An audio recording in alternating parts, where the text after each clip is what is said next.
Welcome, everybody, to our third ever Publisher Mastermind. Today, we're going to discuss insights. And the word of the day is actionable insights. So, you as a publisher, you get data. What can you do with the data to help reduce churn, build subscriptions, build your audience? These are very important questions. And we've gotten down this path a bit, and we have some pretty super cool plans. So, in this session, I'm going to show you three things. We're going to talk about what we have and how to put it to work right now, today.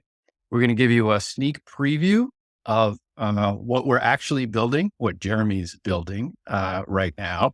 And then third, we're going to open up for a bit of a survey on things we have on our roadmap as far as actionable data for publishers and to get a feel for what should we work on first. Okay. So everybody see my screen? Let's jump into it. Yep. Okay.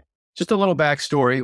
Dan, I know you're familiar with this. We started a couple of years ago with Google's Data Studio, and we built a fancy dashboard, and we did have some actionable data in there, but we essentially ended up, and what our publishers told us was we were producing a little too much data. I think they were stunned with the amount of data, didn't really know what to do with it. So this time around, now that we have our own insights dashboard, we've been learning a lot. We're stepping carefully, and we want to prioritize the things that really help publishers move their game forward.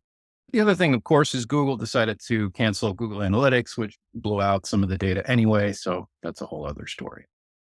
Okay, so let's jump into our insights dashboard first. This is something you may have seen, but it's always worth going over it. So if you hop into Leaky Paywall and you hit Insights menu, you're going to get this dashboard first. And this dashboard is super important, especially if you're running a free registration, and you should be if you're not, because that's how you build your audience and build paid subscribers. That's another mastermind. I think that's our first one. But this red line here is essentially, this is, I think, a 30-day period of free registered readers that are coming in. And the blue line is the paid subscribers that are actually paying and signing up. And what you'll find when you get that free registration going is the peaks and valleys of the free registration lines up with the peaks and valleys of your paid subscriptions. Okay, free registration, the whole point is getting that email address. Get them on your newsletter, introduce a little piece of friction with a login, email, and password. And now you have yourself a super casual reader, as I like to call them, that may very well pay for you down the road. So we have some subscriber data. And the thing that I like to look at is what is the ratio of your free registered readers versus your paid subscribers? And you'll figure out what a good ratio is. Is it 5% of your free registered readers turn into paid subscribers? Is it 10%? Is it less? Is it more? And you'll get a sense for a baseline. And as you do promotions for things, you can watch this. And I will suggest right off the top that 10% is a good number to shoot for and doable. Okay. The next tab on our insights is all about your subscription levels, how many subscribers you have per level. Pretty standard stuff. I'm not sure there's anything to really dive into here, but it's of course good to see what the spread is of your subscribers. The next tab is your content tab. This is a super important tab, a critical tab, because this shows you what's converting, what articles on your website are converting, both free and paid. So if we look at the paid side here, we see that this activities article converted 5 paid subscribers in this, whatever the time period is that you're looking at. And then, so that'll give you a sense of what articles are actually making people say, yes, here's my money. And the same goes for the free side. So someone comes in, they read a free article. Then on their second article that they click on, they get a registration message that says, hey, if you want to read this article, you can, but you have to register, email and password typically. And it will tell you, again, what articles converted those free registered readers. In this case, this Allende article, 70 people decided to type in their email and password. And that's powerful because you're introducing a little piece of friction in this process. And readers are saying, yes, please, I'll jump over that wall. And now you have somebody on your newsletter that's registered for free and is ready for nurturing into a paid subscriber. Okay. If you have the attribution survey installed, which you hopefully do, the next tab in there will capture where these free registered and paid registered readers come from. So when somebody registers or pays, they get this little pop-up, and it's very simple, but very powerful. It says, hey, thanks for being a subscriber. We want 5 seconds of your time. How did you discover us? Search engine, social media, recommended by a friend, which by the way is direct. That's essentially, I think somebody pointed me in your direction, which is powerful. The email newsletter, of course. And then this other box is a gold mine. And what we've been finding is people fill out the other box. Now, sometimes you get some kind of random stuff, but when you look at the attribution tab, you'll see that the search engine, the email, social media, and the direct, the friend rank. And you'll see what's important to you. Today, there's a lot of talk about social media really declining in terms of promoting news and article content. And it's true, it is declining. And just about a year and a half ago, I talked to a news publisher, and their number one source of traffic was Facebook. And that's no longer the case. And that's a big change. So you have to keep an eye on what's actually working.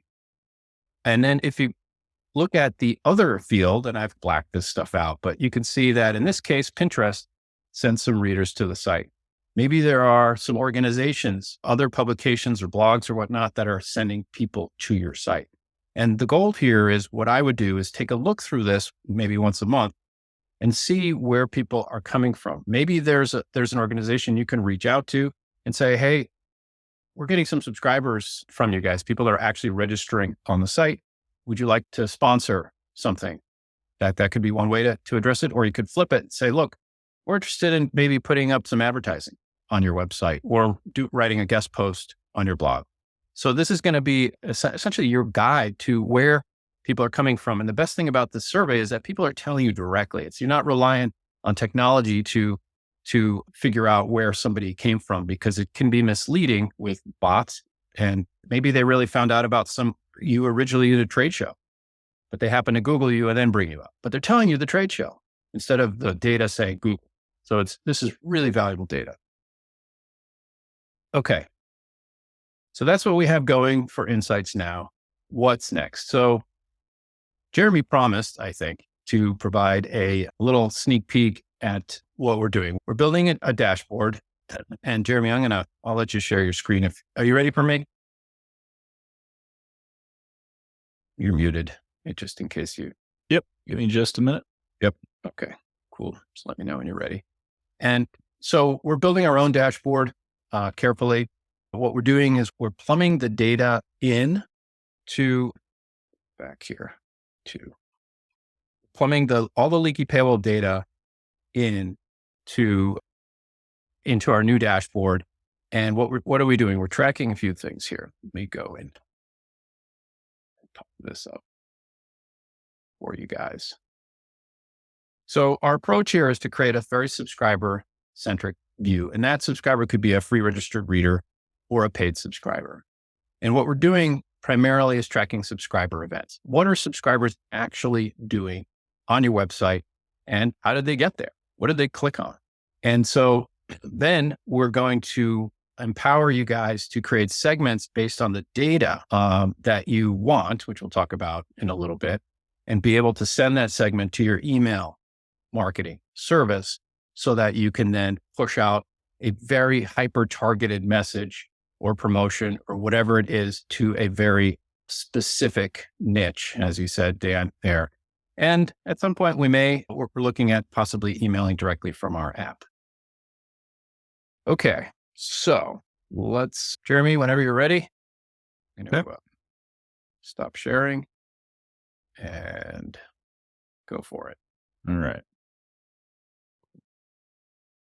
We are working on an integration with Leaky Paywall and a app called Segment.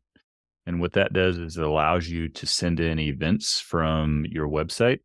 So you can do page views, but you can also do custom events such as when someone logs in, when someone clicks on a specific button, such as a subscribe button, when someone fills out the free registration form or when someone fills out the paid registration form. So if you think of an event that happens on a site that a subscriber could do, that is something that we can track within Segment. And so we are currently working on integrating that with a couple of beta publications. And so we're starting to get data. And our goal is, number one, to be able to bring in the correct data. Number two, be able to create boards like you see on my screen now with data into actionable things that you can take a look at. And then the third bucket is going to be able to create campaigns based on that data.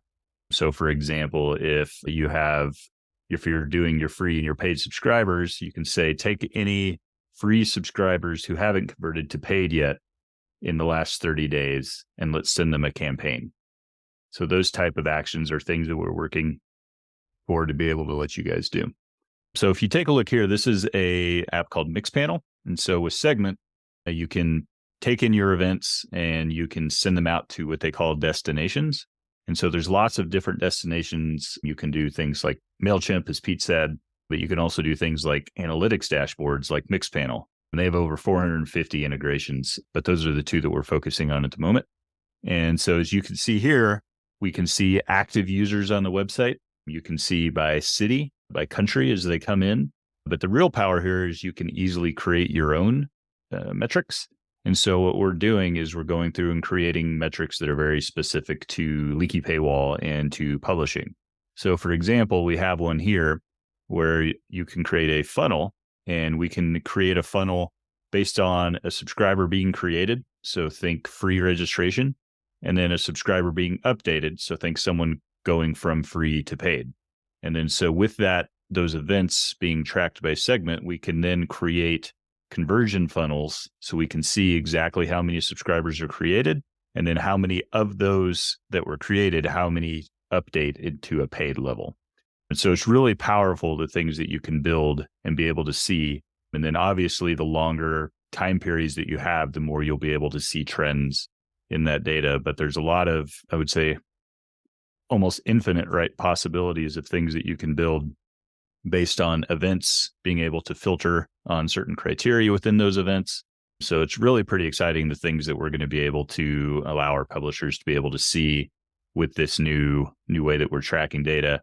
And the best part, in my opinion, is that we're no longer locked into specific ways that Google handles things. And if they decide to turn something off, we don't have to worry about that because this is all in its own system. So that's awesome. What I got. Yep. We have a lot of power here, and we can take all this events data. What are free registered readers doing? What are paid subscribers doing? And what elements on your website are being clicked on, so you can see what's actually working and what's not working. And so that's why we're moving slowly on this, because we want, or maybe we're moving quickly, I don't know, depending on your perspective. We want to make sure that we're producing the data that really has a great impact. And we want to be careful about overwhelming publishers with too much data, which we learned that lesson last time. And if we make it actionable, which is the word we started with, then you can actually do things with the data, like emailing very specific segments of your readership. All right. So here we go. Let's go to the next thing. So this is participation time. So what I'm going to do is I'm going to go through two slides. This slide, the first slide is going to be data centric. The second slide is going to be like email action to your segments centric. And what I'm going to describe each of these bullets, and I'd like you to get excited or not excited about what I'm describing, and let us know what you think would be really the number one or two or three priorities as far as this data goes. So hold on, here we go. Okay. First one, see most popular articles for paid subscribers. This could work for free registered readers as well, but tracking the activity of a paid subscriber and which articles they're gravitating towards. Okay. Number two, what elements, in other words, what buttons or links or elements on your site are generating clicks? Is it the subscribe button in your menu? Is it the upgrade messaging in your subscription message or nag? Is it the conditional display promotion? Is it something that you're advertising either in the sidebar or in the content of your articles that's generating the clicks? So you can put something up, see what it generates, and just make that decision, yes or no. This is good, or let's remove it. This is in no particular order, by the way. How about measuring the free registered readers that don't really participate very much on your site? They're low intent. They like your content. They're on your newsletter. They're reading a few things, but they're not really heavy users. How about maybe targeting that specific segment and offering a day pass for them? This is something that we're seeing work on other publications, and as an idea. Tracking the data of free registrations in other words, what's the conversion of the upgrade message? What's the % conversion of the free registration message? Do we need data on, like the use case would be, all right, I'm going to update my messaging for the free registration. Does it affect clicks? I'm going to upgrade my messaging for the upgrade message to become a paid subscriber. Does it affect clicks? Does it affect conversions? All right. Yep. Just said that. Paid subscriptions. What are the most popular articles for paid subscribers? Okay. Yeah. I guess I really like that one. How about this one? Registered users. These are free registered readers. How about after maybe five upgrade message views, they get triggered a special offer? In other words, these are your free registered readers. They keep hitting your upgrade message that says, hey, pay and get full access and all your benefits. And maybe they've seen that 5 times. So you're going to give them a special message, a promotion of some kind. And by the way, these are coming from all these ideas we've been assembling over the last couple of years in terms of what publishers have been telling us are important to them. So we're trying to fine tune the ordering of this and see if there's holes that we missed. Churn percentage. Every month, what percentage are canceling or not re-upping? Okay. That's it for this slide. Dan, you seem like you have an opinion. I do. I think you can group these, which are essentially assessing the effectiveness of articles. For example, what's most popular. And I would love you to tell me something about dwell time, because I get a click showing that they read the article, but I don't necessarily know if it's 2,500 word article that they spent 2 minutes on or less, right? Group all of those kinds of things together as a package. And then the 1 day pass is so cool. We do a thing called a SIP where we give them unlimited access, and they don't know what they want until they go to the search tool and actually type in green tea or black tea or something like that. So as soon as they do, if they've got unlimited access to the data, then they're going to see 9 articles pop, right? And that's really important, because then they see how much depth we have and that there's a whole bunch of things available to them. So if you say you've got one more article, that may be good. But if you say, hey, take a SIP, in our case, take a day of free access, unlimited, and see what you come up with. I just think that might be a powerful incentive for people who are coming to the site because they want to find out something, as opposed to just the article that you happen to put in front of them. All of the work that you have on NAGs is so powerful, because we don't actually, in my case, I don't put enough time and energy into the NAGs, but I know that when I do, I can appeal to certain people in a call to action, right? The NAG actually makes them do something. I like it when I say, do this and see this, and they do, and then they come away from that. I noticed you put their popular articles in 2 places, but that idea of ranking articles, as opposed, you showed that slide earlier, ranking articles that actually convert people. As an editor, that says to me, okay, we'll assign more articles like that.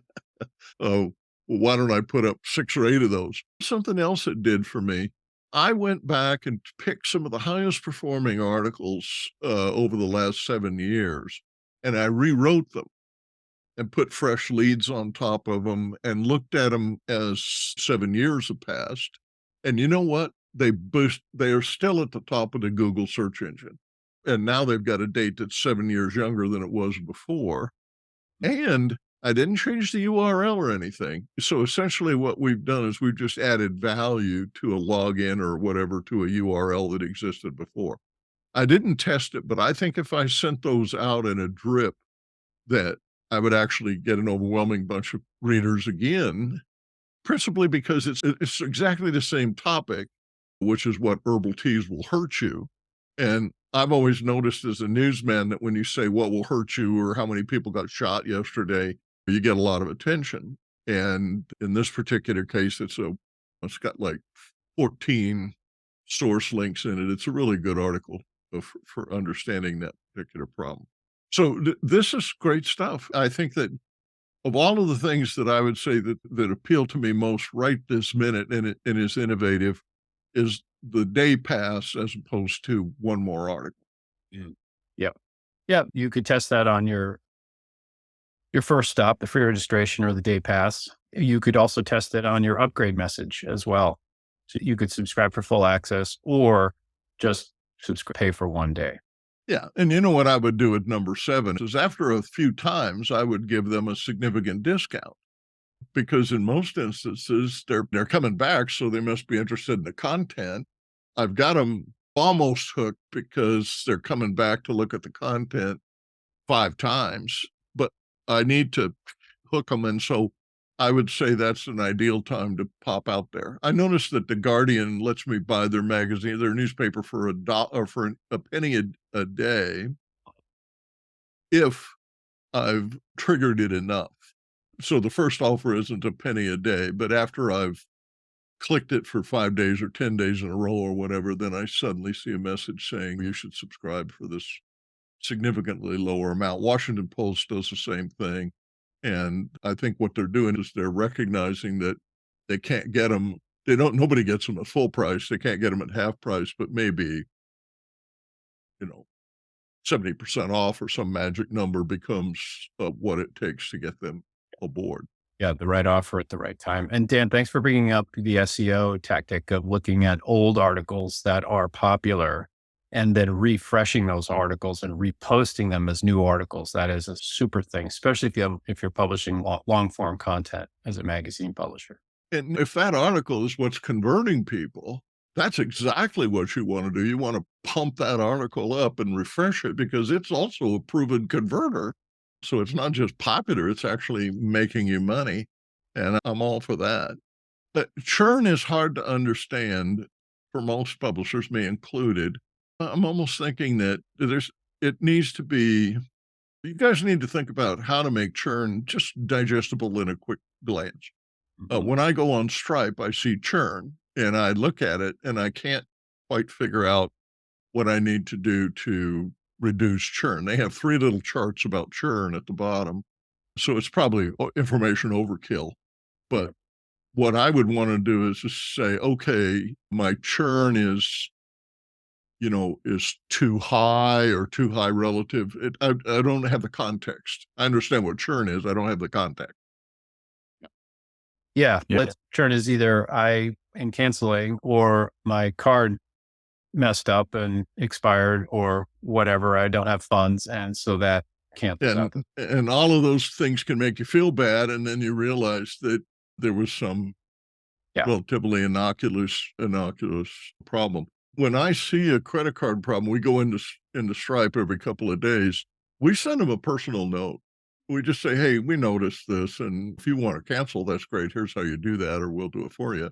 But what happens is a lot of them go, hey, thanks. I just didn't know whatever. I didn't pay attention or whatever. I noticed that a lot of banks, a lot of other people send out notices to you now saying that we're going to hit your card and you should update your information before we hit it. I think that's a courtesy. For those listening, sorry, Jeremy, take a look at churnbuster.io. It plugs into Stripe subscriptions and will automate the recovery of credit card information when Stripe finally gives up on charging. That rocks, Jeremy. That rocks. That's exactly how that should be handled because it's too time consuming to do it manually. Yep.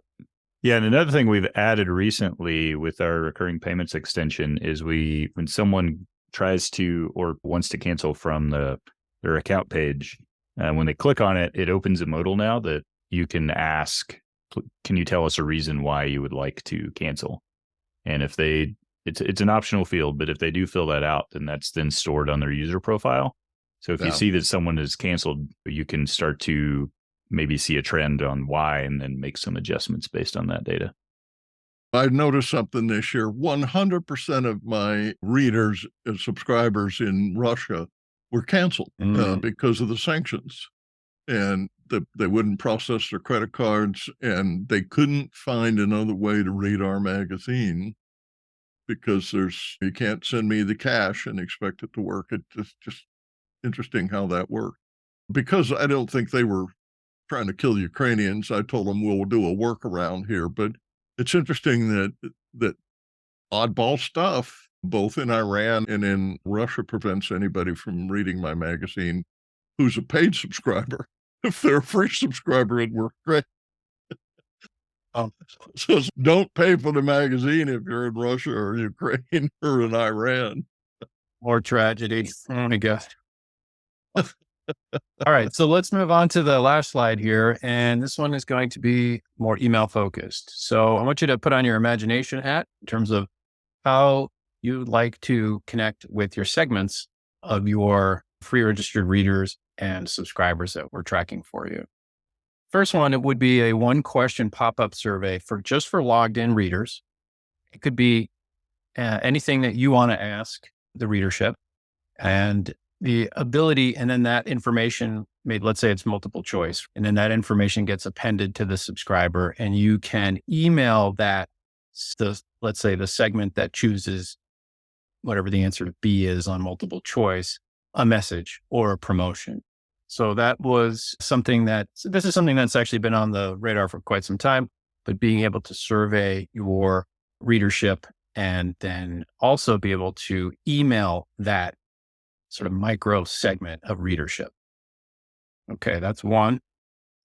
Number 2, how about emailing your 500 most loyal free registrants? So now we're looking at a little bit of a different view.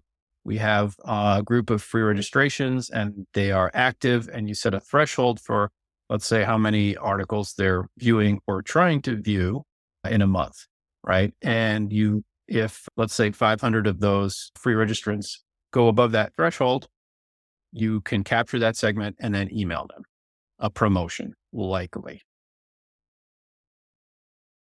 This one is related. This is identifying super users, that is paid subscribers that are super users. So you have people that are paying you and love you, your best readers. You're setting a threshold on the website where let's say they consume X number of articles per month, and you're going to tag them as a super user. The idea there is now you have a way to reach really your biggest fans and survey them. Maybe they have ideas. Maybe they want other things. Maybe you're thinking about introducing a new product and want to ask your best readership, is this something you would like? Which I think is a mandatory way to introduce a new product. Okay, super users. Okay, how about emailing readers that read less than X articles per month? So these are subscribers, paid subscribers, let's say, could be free registered, but we're talking about paid subscribers. And they're just not as engaged. You have a threshold set. They're not as engaged as you would like, but now you have the ability to capture that group and connect with them. Send them an email, send them a message. Maybe they don't know about your content. Maybe they forget. Maybe they're not getting your emails. Who knows? But a way to reach out to them. Cancel subscribers, way to email them. Somebody's actually canceled out. Send them an email. Risk of churn, someone who's not logged in 30 days. I'm picking a number, 30 days. But let's say you have paid subscribers, a group that have not logged in X number of days, and you want to remind them of your existence or send them a special message. Okay. Dan, you look like you have some thoughts again. Or not. Right up at the top, you taught me something about how we can put a little text link at the bottom of those messages. Yes. On your pop-up survey, which is amazing and really helpful, you should probably put a link to the real survey. In this case, it's 12 questions and takes 10 minutes. And just say, basically, if you'd like to share more thoughts about what you want to read in the magazine, click here, kind of thing. Yep. Got it. And it doesn't interfere with the other, and most people will ignore it. But if they're a masochist and they want to spend 10 minutes, there's actually a reward at the bottom, because we give away buyer's guides on how to buy a certain type of teapot, and it costs $1,000. And people love the buyer's guide, not because they go out and buy the teapot, but because it's so obscure. It's got video in it. It's a wonderful little buyer's guide. And it's us. We made it. It's greatly valuable. We sell it separately, and people buy it one off. But here's a way to say to them, hey, thanks for doing the survey. If you click here, you can download our buyer's guide for Yixing teapots. I would do exactly the same thing when you have your super users. You identify a super user, and then you would say to them, hey, we're just grateful for the fact that you watched the website, or you've come to the website 5,000 times or whatever. In Stripe, I have a nice little number that says this is the person who spent the most amount of money in the entire history of the magazine for you, your most valuable customer. And I love those people because they've renewed every single time for 7 years and pay full rates. But yeah, I think it's smart when you identify a super user to give them something that's closely related to the magazine. And it's not a plastic bag or some merchandise. It should be a digital content, that's something they'd otherwise have to pay for. That's great. Yeah. Tying a super user to a survey to a reward, that's powerful. Like, boom. Yeah. And they're going to think of themselves as super users because you said they are. Otherwise, they don't know they are. So right. There's a system in use of badges. And I'm a big fan of that. When you want to identify 1,000 of your fans, right, your most loyal, really super users, if those guys get a badge, Pete, that's going to be a really nice thing. I used to go to a trade show, and we had gone to 91 of the trade shows consecutively. And at the end of the trade show, they would call us up and say, these guys have gone to 91 of our trade shows. And so here's this is a special badge that they get. And then when I'd go to the next trade show, these guys have gone to 92 of our trade shows. And we all told everybody, we're never going to break that number because we'll be the only company that ever went 100 times, that kind of thing. Badges are cool. That's awesome. So tell me how would you apply a badge? Is that something like in a comments on articles? I think what you're doing is essentially you're creating a label, right? Which is super user. And you would make it thematic. In our case, there would be something that it'd be a little badge, right? It'd be a design that would indicate that they were super user. Now, wouldn't it be neat when they went to their account page if super user popped up? Or wouldn't it be really nice when they renew if it says you're a super user and it popped up? Or when you interact with me, like, for example, when you renew or when you go in and log in to your account, it'd just be really nice to have that little thing pop up. And that's doable, right? That's doable. Mm-hmm. Yeah, for tracking, for sure. Yeah, and I'd love it. Each of us would have our own little super user badge, which will all fit in the same size on your page. And each of us will be saying in a really nice way, thank you, but not having to go through the thank you so much for subscribing to the magazine. It's just, oh, you're a super badge user. You watch what happens at that trade show I mentioned. People would actually come up to our booth and say, is it true you guys been to 90 of these trade shows and never missed one? And you go, yeah. And they'd be like, that's pretty awesome. Because see, they gave us a badge, right? We had the little badge on our desk, on our tabletop, and it said, these guys have been 91 shows. So everybody who walked by were like, wow, that's a lot of shows. So anyway, it's just a cool thing to do. when you talk to someone about reading articles per month, that's part of that point I made earlier about, yeah, they've clicked on the article. Who is actually dwelling on the article long enough for me to know that they've read it from top to bottom? Yep. It's interesting with the podcast. They say to me, this person downloaded it, but they only listened to 17 minutes. Or this person downloaded and listened to 29. Our podcast was 30 minutes long. They listened to 29. I'm thinking, oh, they must have had to have a bathroom break or something. What about the intensity of a person's engagement? And in this case, obviously, everybody who listens to all 30 minutes of the podcast has greater value to me than somebody who listens to 15. But both are useful. Yeah, that sort of falls into the whole human psychology where we like on average, we're ready to spend 20 minutes on a packet of content. So like an email newsletter is really a perfect example of that. Podcast is a little different though. And it's not my wheelhouse. You listen to a Tim Ferriss episode and it's almost 3 hours long. Yeah, I don't know about that. I'm 150 episodes now, 150 weeks in a row. Oh, nice. Good for you. That's fantastic. Yeah. And it's been a good tool for us. Okay. Dwell time. Heard you loud and clear. That's good. All right.